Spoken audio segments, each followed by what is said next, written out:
बोलो सतगुरुदेव की जय।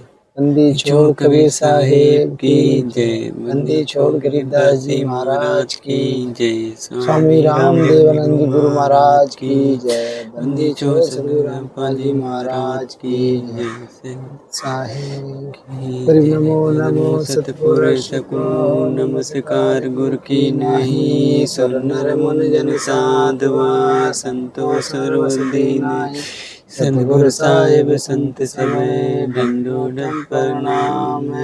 आगे पीछे मत हुए तिनको जा पुरवाम। निराकार निर्विषम काल जाल भय भंजनम। निर्लेपम निज निर्गुणम अगर अनुबे सुंदरम। सोहम सुरति समाप्तम सकल समाना निरतले। उदले अंबरम बेपरवाहता है। बार पार नहीं मंदत गरीब जो सुमर सिद्धोई। गणनायक गरताना करो अनुग्रह सोई। पारस पद परवाना आदि गणेश मनाऊं। गणनायक देवन देवा चरण कमल लो लाऊं। आदि अंत कर सेवा परम शक्ति संगीतम। ऋण सिद्धाता सोई अवगत गुणे अतीतम। सत्य पुरुष निर्मोही जगदम्बा जगदीशम। मंगल रूप मुरारी तन मन अर्पु शीसम। भक्ति मुक्ति भंडारी सुर नर मुन जन ध्यावे। ब्रह्मा विष्णु महेशा शेष शेष मुंगावे। पूजे आदि गणेशा इंद्र कुबेर सरिका। वरुण धर्म रह ध्यावे सुमरत जीवन जी का। मन इच्छा फल पावे तेतीस कोटि धारा। ध्यावे से 88 उतरे वो जल पारा।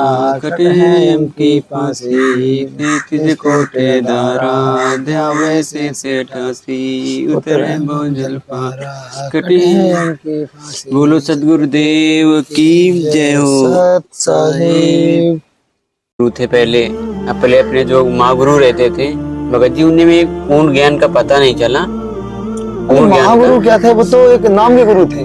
वही तो उनको अच्छा का पता नहीं चला। ऐसे में दूसरे पखंडों में लगा दिया कि ये करो ये भला हो जाएगा, ये करो भला। जैसे परमात्मा की वाणी है, ये गुरु का काम बिगाड़े संतो ये गुरु का काम बिगाड़े। ऐसे कर्म जीव के ला दिए अब जड़े न जाड़े। अब उनके समझाओ तो उल्टा पड़ते हैं कि हम तो ये तो हमारे धर्म के खिलाफ हैं।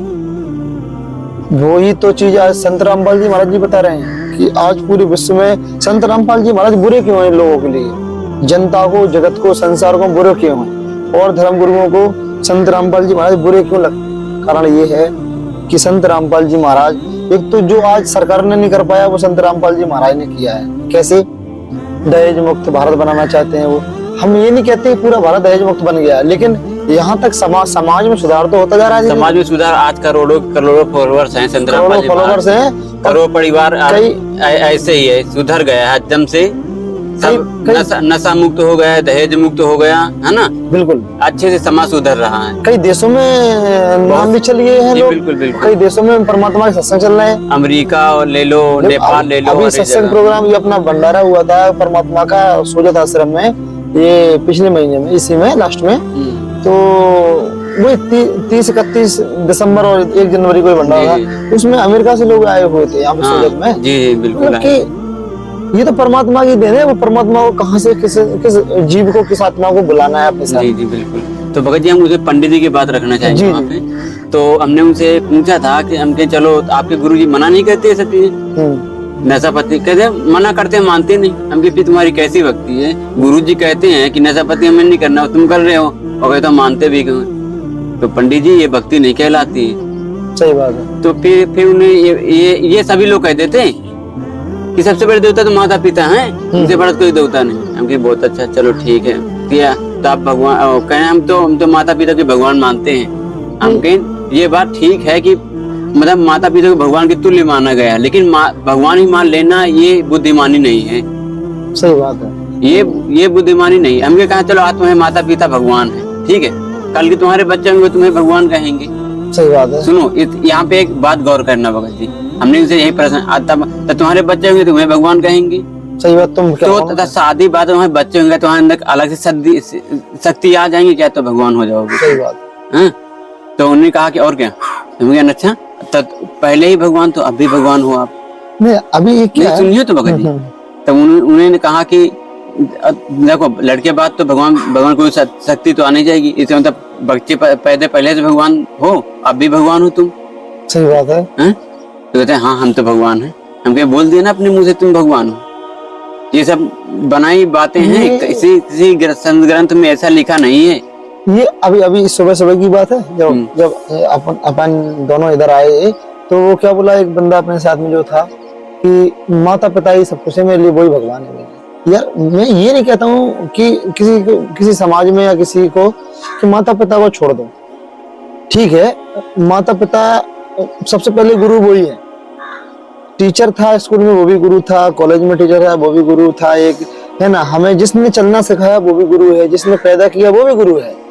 लेकिन एक आध्यात्मिक मार्ग का गुरु अलग होता है, आध्यात्मिक टीचर एक अलग होता है, जो जीवन जीने का तरीका सिखाता है, जीवन में मतलब कि आगे जो आने वाली कठिन परिस्थिति मतलब दुख होने वाले हैं उनसे छुटकारा दिलाता है। जी जैसे हमारा स्कूल टीचर हो गए, माता पिता हो गए, हमें भौतिक कार्य बताएंगे, भौतिक मतलब मतलब क्या करना है, कैसे कमाना खाना है नौकरी के लिए सब। तो वही तो चीज है, जो धर्म गुरु होगा वो हमें भक्ति की तरफ ले जाएगा, भगवान की तरफ ले जाएगा। वही तो चीज बता रहे थे परमात्मा सत्संग में कि माता पिता तो हमें हर एक में मिल जाएंगे। एक वीडियो में और एक बार बोला था इस चीज को कि माता पिता मिल जाएंगे लख 84 माही और सतगुरु सेवा और बंदगी फिर मिलन की नाही। परमात्मा भी सत्संग में कई बार बोल चुके हैं इस बात को और बोलते भी हैं यार सत्संग में कि माता पिता तो हमें हर योनि में मिल जाएंगे। कुत्ते की योनि में चले जाएंगे तो वहां पे भी माता पिता मिल जाएंगे, गधे की योनि में चले जाएंगे वहां माता पिता मिल जाएंगे, पशु पक्षी की योनि में चले जाएंगे वहां माता पिता मिल जाएंगे। लेकिन सतगुरु सेवा और बंदगी फिर मिलन की नाही। ये सतगुरु की सेवा और बंदगी मतलब भक्ति, बिल्कुल ये मिलने की नहीं है मनुष्य जन्म के अलावा किसी और योनि में। इसलिए कहते हैं, ये भी बताया है कि कलयुग केवल नाम आधारा, कलयुग केवल भाई जब कलयुग में नाम ही सब कुछ है तो नाम की सुमरन करो, नाम का जाप करो ना। सुमर सुमर नर उतरे पारा, कलयुग केवल नाम आधारा, सुमर सुमर नर उतरे पारा। जब ये प्रूफ दिया है, प्रमाण ही दिया है कि कलयुग में नाम सुमर सुमर के ही उतरेंगे पार लगेंगे। बिल्कुल इस चीज को नहीं समझना चाहते हैं। आज किसी धर्मगुरु पंडित से या किसी अपने आसपास के जो विद्वान लोग हैं, जैसे ब्राह्मण पंडित जो लोग हैं जो पाठ करते हैं घरों में अपने, कोई रामायण का, कोई किसी भी चीज का, कोई गीता का, तो उनसे अगर हम इन चीज को पूछेंगे ना तो पता है वो ये बोलेगा अरे तुम यार फालतू की बातें करते हो। ऐसा ही बोलते। एक हम आपको थोड़ा सा बात रखना चाहेंगे अपनी। एक हमारे गाँव में एक वो मतलब की ऐसे आए, वो हमारे पास आए थोड़ा काम से, तो ऐसे ही वो थोड़ा बातें होने लगी, चर्चा की, ज्ञान की चर्चा होने लगी। तो उन्होंने थोड़ा बताया कि मतलब उनसे थोड़ी ऐसी बातचीत होने लगी। उनसे पूछा कि आप इतनी भक्ति करते हो, आप भी गुरु बनाए हो, किसी गुरु को गुरु बनाया हुआ था उन्होंने। तो उनसे पूछा कि मतलब कि ब्रह्मा विष्णु महेश के माता पिता कौन है। तो उन्होंने बोला कि ब्रह्मा विष्णु महेश के माता पिता तो कोई है नहीं और उनसे ऊपर तो कोई है ही नहीं। हाँ, ऐसा ही बोलते। तो परमात्मा का जो थोड़ा बहुत ज्ञान था दास को, तो उनको बताया, मेरे पिताजी भी थे साथ में, उनको बताया कि देखो आपके जो गुरु हैं, आप अपने गुरु से पूछना। मैं ये नहीं कह रहा हूँ कि आपको ये सारी चीजें पता हो सकता है कई सारी चीजें मुझे नहीं पता, लेकिन हमारे परमात्मा गुरु के सत्संग सारी चीजें क्लियर हो जाती हैं। तो जो गुरु को ज्ञान होता है वो सब चेला को ज्ञान तो नहीं होता है, लेकिन कुछ ज्ञान शिष्य को भी होना चाहिए। अगर आपके गुरु को ज्ञान है तो आप अपने गुरु से एक बार पूछना कि ब्रह्मा विष्णु महेश के माता पिता कौन है या नहीं है। क्या ब्रह्मा विष्णु महेश की जन्म मृत्यु होती है? तो उसने सोचा अरे यार ये तो सब फालतू की बातें हैं और ऐसा तो नहीं होता है। मैंने कहा उसको ऐसा है। आप देवी भागवत, बिल्कुल, 3 स्कंद अध्याय 7, आई थिंक अध्याय 7, उसमें 3 स्कंद में लिखा है कि तुम शब्द स्वरूप हो, सारा विश्व देवी जी बता रहे हैं ना, और तुम ही जगत जननी हो, मेरा तो आविर्भाव तिर्भाव होता है, जो ब्रह्मा विष्णु महेश स्वयं स्वीकार कर रहे हैं। अब उसने बोला कि मेरे पास तो रखी है गीता और देवी भागवत। मैंने कहा तो उसमें उठा के देखना पड़ा ना। उसने कोई जवाब नहीं दिया कि ठीक है हम बताएंगे। तो मैं जब से उसने कोई जवाब नहीं दिया, ऐसा ही है। ऐसे भी लोग हैं भगत जी भक्ति कर क्या रहे है? हैं, देखो भक्ति किसी तो कर को- रहे हैं। हाँ, जानकारी भी मिल जाती है भगत जी, लेकिन उनके अंदर वो हम रहता है। हम एक- क्या, वो तो काल बैठा हुआ है ना भगत जी। वही है, अपनी मर्यादा तोड़ना ये सोचते हैं। ये तो एक नीच आम आदमी होके हमें पंडित को समझा रहा हूँ, वो सही भी होगा तो भी समझना नहीं चाहेंगे। परमात्मा क्या कहते हैं कि नाम रटत निर्धन भलो या दलिद्र भलो, घर की टूटी छान और वो सुंदर महल किस काम के जहाँ भक्ति नहीं भगवान। बिल्कुल, आप पंडित हो, ब्राह्मण हो, जाति से कोई भी हो, ये मैटर नहीं करती है भक्ति मार्ग में। बिल्कुल। ठीक है, आप कैसे हो, कैसे दिखते हो, मैटर नहीं करता है, लेकिन परमात्मा को वही प्यारा है, वही आत्मा प्यारी है कि परमात्मा की से भक्ति लगन करती है, लगन के साथ भक्ति कर रही है, नाम का जाप कर रही है और मर्यादा में रह कर रही है, जी बिल्कुल बिल्कुल। मर्यादा में रह कर रही है। ये चीज तो लोग नहीं समझना चाहते हैं आज। यही तो भगत जी। आज देखो, कोई भी हो, चाहे वो बुद्ध धर्म से जुड़ा हो, चाहे ईसाई धर्म से जुड़ा हो, चाहे सिख धर्म से हो, चाहे हिंदू धर्म से हो, किसी भी धर्म से हो, परमात्मा की वाणी है कि जीव हमारी जाति है, मानव धर्म हमारा, हिंदू मुस्लिम सिख ईसाई धर्म नहीं कोई न्यारा। आज किसी भी धर्म में हो, हर एक धर्म में लोग जुड़ने के बाद भी लोग नशा कर रहे हैं, बिल्कुल। लोग मतलब अत्याचार कर रहे हैं, मतलब गलत व्यवहार कर रहे हैं लोगों के साथ, गलत समाज में मैसेज जा रहा है लोगों के साथ पास। तो ये चीजें संत रामपाल जी महाराज ने जैसा समाज तैयार किया है। जब मैं आपको बताऊं, जब मैं सबसे फर्स्ट टाइम में मैं गया था रोहतक सिंहपुरा आश्रम जो है ना रोहतक में, जी। मैं वहां गया भंडारे में।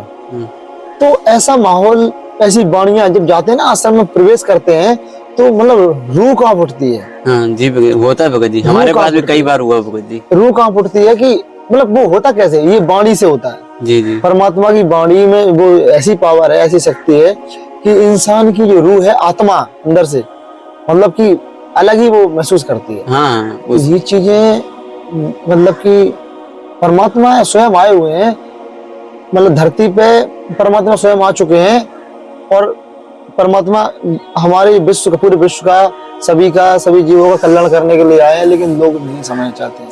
भगत जी यही है जो सतगुरु का है, उसका हमेशा अत्याचार हुए उस पे। आधे संत रामपाल जी जैसे 600 वर्ष अपने कबीर देव आए थे, उन्होंने एक लीला की थी। 120 वर्ष इस काशी में रहे, एक जुलाहा बन के, जी है ना। वहाँ गूगल में भी और अपने जो संसारिक है इसमें भी गलत अफवाहें हैं कि कबीर साहब जी जन्म लिए थे, उनके पत्नी भी थी, उनके बच्चे भी थे, है ना। लेकिन ऐसा कुछ नहीं है। कबीर साहब सतलोक से स्वयं आए थे, जो सतपुरुष के रूप में ऊपर रहते हैं, वो स्वयं आए थे।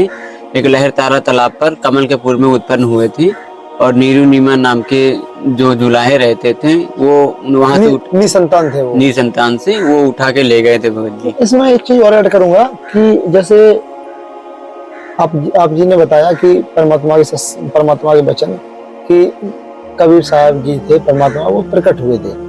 लेकिन लोग क्या है आश्रम में, लोग की धारणा क्या है, मन में जो सोच रहती है कि कबीर साहब की तो पत्नी भी थी और बच्चे भी थे, परिवार था।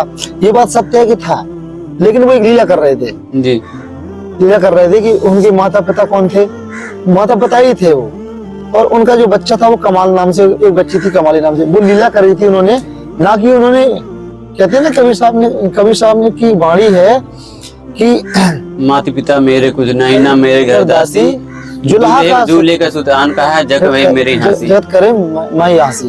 तो परमात्मा साहब सब करें कि माता पिता मेरे कुछ नहीं, ना मेरे घर दासी, यानी मेरे घर कोई दासी यानी पत्नी नहीं है, और माता पिता मेरे कुछ नहीं, ना मेरे घर दासी, और जुल्हा का सुल्तान कहाया, जगत करे मेरी हंसी।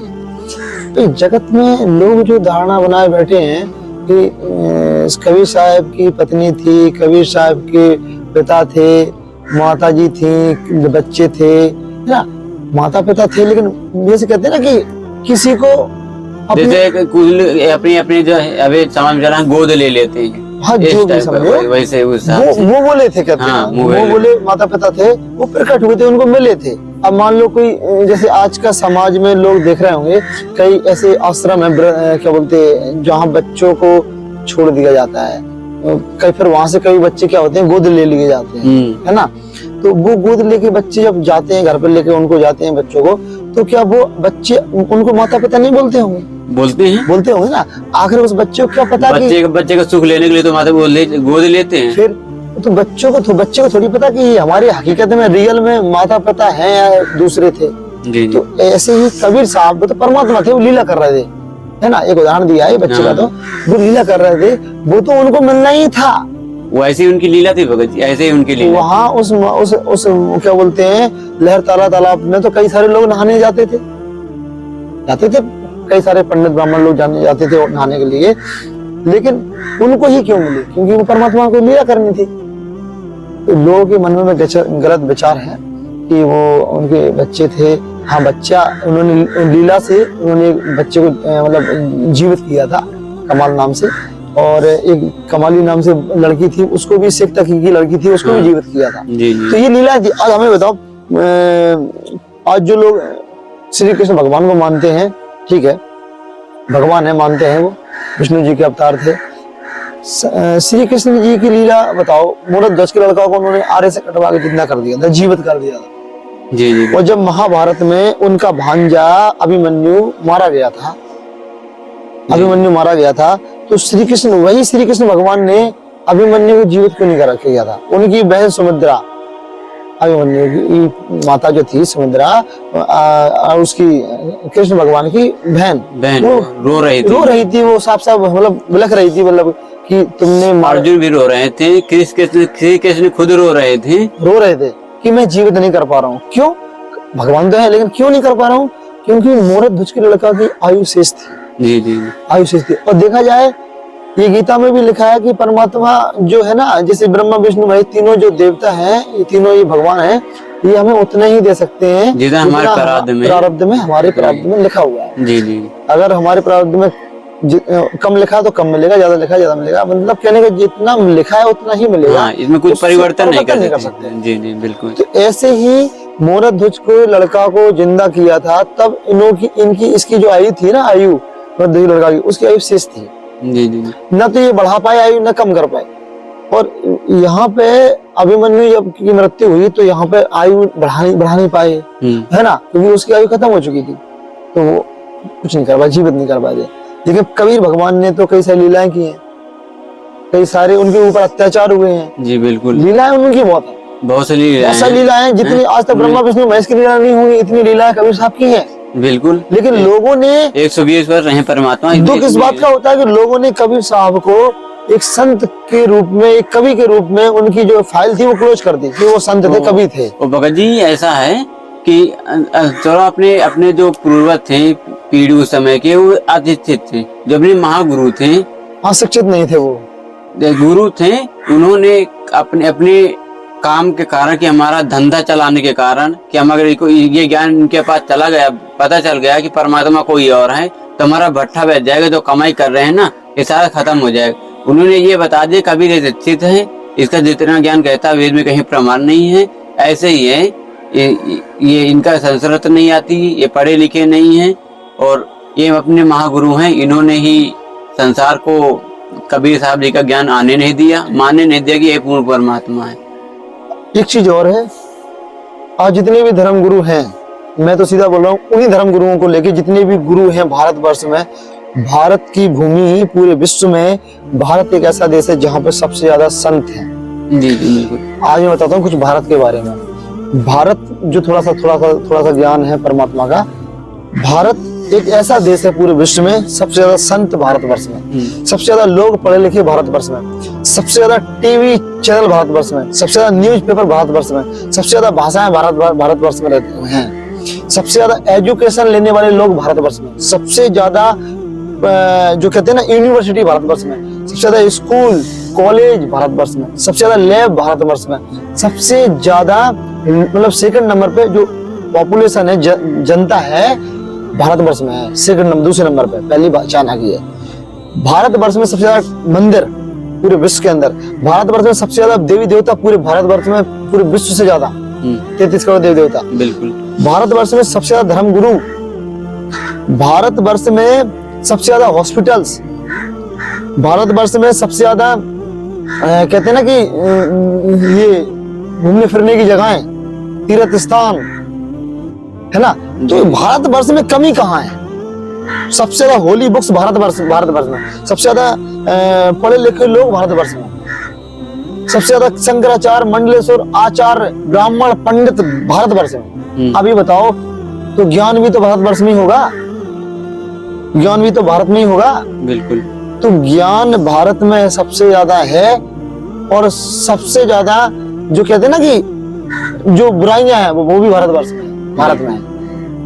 भारत एक ऐसा देश है जहां पर लोगों को अगर सामने दिख जाए ना कि साफ साफ ये चीज ये सही है, सत्य है, लेकिन उसको भी मानने के लिए तैयार नहीं रहते हैं लोग। भारत एक ऐसा देश है, मतलब कि वो लोक वेद पे चलते हैं, लोग वेद पे चलते हैं। और जैसे वो लोग ऐसा करते हैं भगत जी, वो देखे सुने बहुत करते हैं। जैसे हम उस मंदिर में जा रहे हैं ना, तो वो नहीं सोचते कि मंदिर में क्या सच है क्या नहीं, वो पीछे पीछे देखा देखी बहुत करते हैं भगत जी। ऐसा ही वही चीज तो अब हम बोले कि नहीं, हमारे भारत में तो सब कुछ है, लेकिन हमारी सोच, हमारे विचार, हमारी सोच के ऊपर डिपेंड करता है कि हम किस रास्ते पे चलना चाहते हैं। हमारे पास सब कुछ है। सबसे ज्यादा जो पुस्तकें हैं धर्म को लेके सब भारतवर्ष में बनी है, और भारतवर्ष में है। भारत को संतों की भूमि कहा जाता है, क्योंकि सबसे ज्यादा संत भारत में आए और हुए हैं। बिल्कुल। इस चीज को लोगों ने गलत फायदा उठा लिया है। जैसे आज की बात करें, सोशल मीडिया पे आपको पता होगा, सोशल मीडिया पे संत रामपाल जी महाराज को लेके आपको बहुत चर्चाएं चल रही हैं। जी बिल्कुल। बहुत अच्छा उनका ज्ञान चल रहा है। आज सोशल मीडिया के माध्यम से लाखों करोड़ों लोग उनसे जुड़ चुके हैं, लाखों करोड़ों लोग जुड़ रहे हैं, दिन प्रतिदिन लोग जुड़ रहे हैं सोशल मीडिया से। सोशल मीडिया में वो पावर है, परमात्मा ने कहा था समय आने पे, जो प्राइम टाइम चल रहा है ना, यही गोल्डन चांस है इंसान को परमात्मा की शरण में जाने के लिए। बिल्कुल। ये समय इसी टाइम के लिए चुना था, यही समय है वो, बिल्कुल, जो गोल्डन समय है इंसान को भक्ति करने का। आज वो जैसे कहते हैं ना, कोई ट्रेन है अगर जा रही है, अगर हम इस प्लेटफॉर्म पे खड़े हैं और टिकट हमारे हाथ में है, तो उस ट्रेन को मिस नहीं करना चाहिए, चढ़ जाना चाहिए, क्योंकि हमें पता है इसके बाद कोई ट्रेन नहीं है। चाहे वो भीड़ हो उसमें, चाहे कुछ भी हो, तो ये कलयुग में भक्ति युग चल रहा है, इसमें भीड़ तो है, लेकिन हमें भीड़ से निकलना है। जी जी बिल्कुल। हमें तलाश करते हैं पूर्ण संत कौन है, पूर्ण संत की शरण में पहुंचना है। तो भीड़ से निकल के हमें परमात्मा की शरण में पहुंचना है। वो पहुंचेंगे कैसे? पूर्ण संत की से नाम दीक्षा लेके, और तब जाके हमारा कल्याण होगा। और आज पूरे भारतवर्ष में, पूरे विश्व में संत रामपाल जी महाराज ही केवल एक पूर्ण संत हैं जो शास्त्रों के अनुसार भक्ति बताते हैं। आप ये बताओ, श्रीमद् भागवत गीता, 4 वेद, 6 शास्त्र, 18 पुराण, ये सारे ग्रंथ जो और धर्मगुरु हैं, क्या इनके समय पे नहीं थे? क्या थे? 600 वर्ष पहले लिखे गए थे ये भगत जी। ये चीज, ये तो बहुत पुरानी बात है। हम ये नहीं कह सकते कि ये कब लिखे गए थे, क्योंकि इतना तो ज्ञान नहीं है दास को। ये बहुत पुरानी बातें हैं जो ग्रंथ लिखे गए थे, लेकिन इनके ऊपर थोड़ा सा बात करना चाहेंगे। आज जो धर्मगुरु, शंकराचार्य, ब्राह्मण, पंडित लोग जो बोलते हैं ना कि मतलब कि जो भक्ति बताते हैं ना, जैसे अब कोई कहता है कि हरे राम का जाप करो तुम्हें सुख मिल जाएगा। कई बोलते हैं राधे राधे राधे का जाप करो सुख मिल जाएगा, श्री कृष्णा राधे श्याम का सिमरन करो सुख मिल जाएगा। जी जी जी। तो ये चीजें, कोई बोलता है श्री गणेशाय, ओम नमः शिवाय, ओम नमः शिवाय। हमें ये बताओ, ये तो वही कंडीशन हो गई ना कि किसी डॉक्टर के पास जाओ तो उसने दूसरी दवाई दे दी, उसके पास जाओ दूसरी दवाई दे दी, किसी ने अलग इंजेक्शन लगा दिया। यार ये बताओ, ये भक्ति मार्ग है। जी जी। इस भक्ति मार्ग में वो चीज चलेगी जो हमारे मोक्ष के लायक हो। ऐसा नहीं है कि हमने उस गुरु से भी ले लिया ऐसे। हाँ, गुरु परमात्मा ही कहते हैं कि जब तक गुरु मिले ना सांचा तब तक गुरु करो 10 पांचा। गुरु सच्चा मिल जाए ना तो उसकी शरण नहीं छोड़नी चाहिए। बिल्कुल, उसकी शरण कभी भी नहीं छोड़नी चाहिए। गुरु की शरण में, पूर्ण गुरु की शरण में जाके परमात्मा की प्राप्ति हो सकती है। ये जितने भी ग्रंथ हैं ये पहले भी थे और आज भी हैं। संत रामपाल जी महाराज के टाइम पे ही ये ग्रंथ नहीं आए कि भाई इनके टाइम पे परमात्मा ने दे दिए और बस। इनके टाइम पे भी थे जो धर्मगुरु लोगों ने पाठ पढ़ाए ना अपने लोगों को, लोक वेद के आधार पे अपने पीढ़ियों पे, हाँ, बुद्ध बनवा दिए पीढ़ियों को। उनके टाइम पे भी ये ग्रंथ थे, और आज वही ग्रंथ को न समझने वाले लोग संत रामपाल जी महाराज को गलत बताते हैं कि संत रामपाल जी महाराज हाँ बुराई करते हैं, संत रामपाल जी महाराज निंदा करते हैं, संत रामपाल जी महाराज तुलना करते हैं, संत रामपाल जी महाराज जो है ना मुझे गलत बोलते हैं। कई धर्मगुरुओं को ये मतलब एहसास होता है, उनको बुराई लगती है। ये चीज नहीं है। वही ग्रंथ हैं जो आपके पास रखे हैं, वही ग्रंथ हैं जो संत रामपाल जी महाराज के पास रखे हैं। बिल्कुल बिल्कुल। वही ग्रंथ हैं जो जिनमें पूर्ण परमात्मा साकार निराकार है, उस परमात्मा की उसमें परिभाषा दी गई है। वही ग्रंथ संत रामपाल जी महाराज जी के पास है। तो बस ये चीज है कि लोग वहां भागते हैं जहां भीड़ ज्यादा होती है। लोग ये नहीं देखते कि भीड़, भाई देखो क्या होता है, जैसे मक्खी होती है ना, मक्खी दो जगह बैठती है मेरे ख्याल से, मेरी सोच से। कैसे? एक जगह वो जो जहां साफ सुथरा जगह हो वहां पे भी मक्खी रहती है, सॉरी मक्खी दो जगह बैठती है। कैसे? एक तो मिठास हो तो मिठास में मक्खी बैठ जाएगी, ज्यादातर मक्खी लगी होती है, देखा हुआ आपने। और या फिर ज्यादा गंदगी हो तो वहां पे भी मक्खी रहती है। तो अब हमें पता करना है कि ये गंदगी में बैठी है मक्खी या मिठास में बैठी है ना। तो ऐसे ही ये मनुष्य जो जीव है ना, जो भटक रहे हैं योनियों में, भाग रहे हैं, दौड़ रहे हैं अपने मनुष्य योनि में, इनको बस वही दिखता है कि भीड़ जहाँ है वही भाग रहे हैं, जहाँ भीड़ है वही चल लेंगे। सच क्या झूठ सही क्या ये पता मिठास है वहाँ गंदगी उन्हें मैटर नहीं करता। आज संत रामपाल जी महाराज ने दूध का दूध पानी का पानी इसलिए कर दिया, ज्ञान को खोल के दिखा दिया कि देखो भाई, तुम जिस जगह दौड़ रहे हो वो गंदगी है। गंदगी का मतलब ये है कि जिस जगह तुम जा रहे हो वो मोक्ष का मार्ग नहीं है, वो मोक्ष के मंत्र नहीं है, और ना ही वो पूर्ण संज्ञा कोई वो अधिकार है उन्हें परमात्मा के नाम देने का। बिल्कुल, तो यही चीज है। आज इतने ठीक है।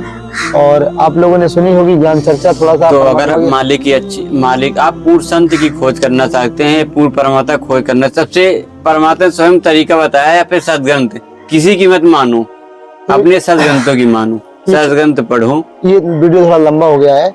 हम दोनों भगत बैठे थे, फ्री टाइम था, सोचा कि परमात्मा की कोई ज्ञान चर्चा कर ली जाए और आप लोगों तक थोड़ा सा ज्ञान चर्चा पहुंचाई जाए परमात्मा की, क्योंकि परमात्मा ही ज्ञान सुनाते हैं। हम तो एक तुच्छ जीव है, तो परमात्मा का जो भी ज्ञान था मतलब परमात्मा से लिया हुआ वो आप लोगों के बीच रखा। और अगर वीडियो अच्छा लगा हो, ज्ञान थोड़ा वही अच्छा लगा हो, चर्चा अच्छी लगी हो परमात्मा की, तो वीडियो को लाइक करना और शेयर करना, चैनल को सब्सक्राइब करना। क्योंकि परमात्मा ने कहा कि मानव जन्म बड़ी मुश्किल से मिलता है, कि इसे हमें व्यर्थ नहीं गंवाना चाहिए, है ना। हमें जल्दी से जल्दी पूर्ण संत की तलाश करके, पूर्ण परमात्मा की तलाश करके हमें उसकी भक्ति करनी चाहिए। तो आज संत रामपाल जी महाराज वो पूर्ण संत हैं, वो पूर्ण परमात्मा की भक्ति बताते हैं। और उनके सत्संग भी आप सुन सकते हैं, कई चैनलों पर उनके सत्संग आते हैं। और उनकी पुस्तकें भी धार्मिक कुछ पुस्तकें हैं, जो उनके जो फॉलोवर्स हैं, उनके जो भक्त हैं, वो आए दिन इंस्टाग्राम, फेसबुक उन पे सब मैसेज किया करते हैं। और उनसे भी आप ऑनलाइन पुस्तक भी मंगा सकते हैं, निःशुल्क, कोई पैसा नहीं लगेगा। तो ये हमारा ही कहना है, परमात्मा की वाणी है कि मानव जन्म बड़ी मुश्किल से मिलता है और इसे व्यर्थ मत गंवाएं। जल्दी जल्दी पूर्ण तंत्र की तलाश करें और पूर्ण परमात्मा भक्ति करके आप अपने मानव जीवन कल्याण कराएं। ठीक है जी, आज के लिए इतना ही काफी है, फिर तो मिलेंगे नेक्स्ट। यही चीज तो है कि संत रामपाल जी महाराज का एक चैनल है, आपको बता देता हूँ, सत्यलोक आश्रम के नाम से। आप YouTube पे सर्च करके सब्सक्राइब भी कर लेना उस चैनल को, जिससे कि आपको दिए गए सत्संग का सारे वीडियो का नोटिफिकेशन आपको मिल जाएगा। दूसरा, संत रामपाल जी स्पिरिचुअल लीडर संत रामपाल जी, स्पिरिचुअल लीडर संत रामपाल जी महाराज के नाम से एक चैनल है, वहाँ पे आप जाके वीडियो देख सकते हैं, सत्संग सुन सकते हैं। और जो भी आपको डाउट हो, दिए गए नंबरों पे कांटेक्ट कर सकते हैं, उस वीडियो में नंबर रहते हैं, कांटेक्ट कर सकते हैं, संघ का समाधान कर सकते हैं। और जितने भी इंक्वायरी आपको चाहिए किसी भी चीज़ से रिलेटेड, आप वहाँ से ले सकते हैं। अगर ये वीडियो एक लंबा हो गया, वीडियो क्षमा चाहता हूँ, चर्चा ही परमात्मा की खत्म ही नहीं होती है अगर बैठ जाते हैं करने के लिए, तो क्षमा चाहता हूँ। वीडियो लंबा होने के कारण आपको भी टाइम ज़्यादा देना पड़ेगा अगर पूरा वीडियो देखेंगे तो। अगर वीडियो अच्छा लगा हो तो वीडियो को लाइक करना, चैनल पे अगर आप नए हैं तो सब्सक्राइब करना चैनल को, और ज़्यादा से ज़्यादा लोगों में ये वीडियो को शेयर करना। तो चलो, बंदी छोड़ सतगुरु रामपाल जी भगवान की जय, सतगुरुदेव की जय, सत साहिब, सभी भक्तों को दास का सत साहिब।